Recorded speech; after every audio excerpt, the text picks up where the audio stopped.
This is Tom Dillon, the Lifetime Liberal, and today is Friday, June 9th, 2017.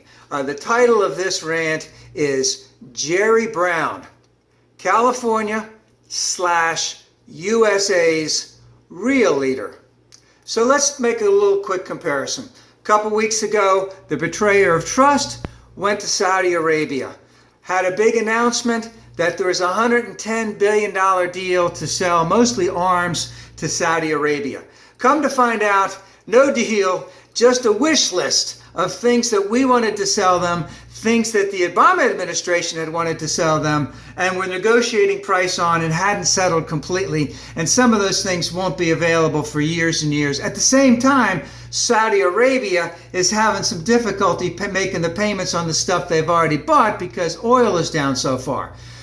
Then the loser goes to Europe and trashes our European friends and allies, does not commit to Article 5, a defense against Russia, so to speak. And it's my understanding that when he was at the private dinner that one night, that it was even worse.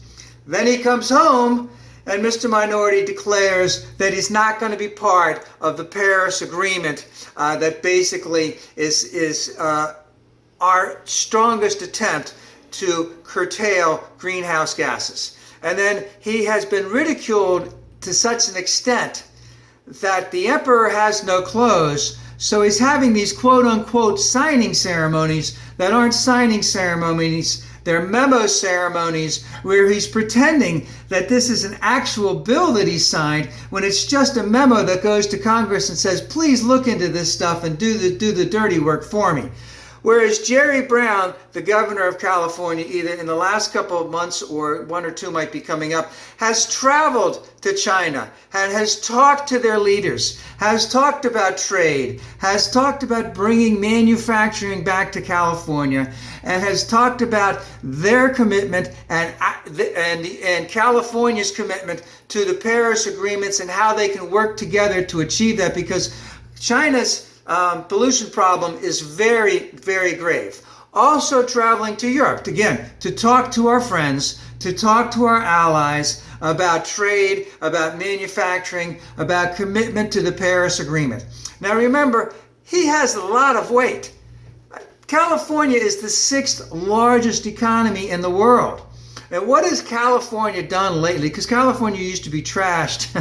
Remember when Howard Jarvis, that was his name, started on this thing of freezing, I think it was property taxes. And California went on a big spiral downward. But now they're on the rebound. They've increased taxes. They've applied that to education. They've applied that to infrastructure. They've applied that to healthcare and a host of all other things. Their job increases have been greater, not only in terms of numbers because of the larger state, but in terms of percentages. They're making Kansas look like a little baby. And remember, Kansas legislature voted for an increase in taxes, and they overrode the veto of Sam Brownback. So California has a lot of weight. Also, California has for a long time had a waiver to have an increase in pollution controls over the standards that were set by the EPA for other states, and they're willing to go to court to defend that against that Scott Pruitt dick and the EPA. So let me just ask a quick question.